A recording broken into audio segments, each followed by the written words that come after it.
The SRK-12 from Samson arrived in a flat pack style box, and this one, unfortunately, may have been dropped somewhere on its journey. Thankfully, the factory packaging was robust enough to prevent any real damage though, with a bent corner being the biggest issue we found.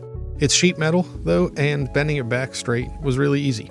In the package, you get the top plate, 2 sides, 4 sets of rack rails, and the bottom plate, which already has the wheels installed. Assembly is really just down to deciding if you're using the US or European threaded side of the rails, and then using the supplied short screws to attach all of the panels to the base. They also include both US and European size rack screws, so you'll be good to rack up a few pieces of gear at least with what they've included.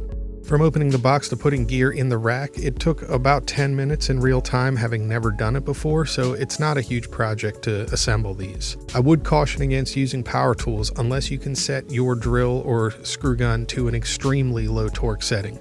The threads you're screwing into will be wrecked if you go in too hard, and that will be completely your fault, I would imagine.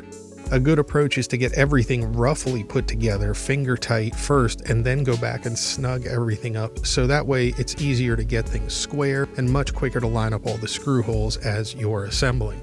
Don't crank the screws down too hard, and I think you'll probably be pretty happy with this rack. The Samson SRK universal racks are a nice alternative to the heavier duty road cases and racks that come with lids and handles and are primarily designed for transport. That's all for now. Thanks for watching.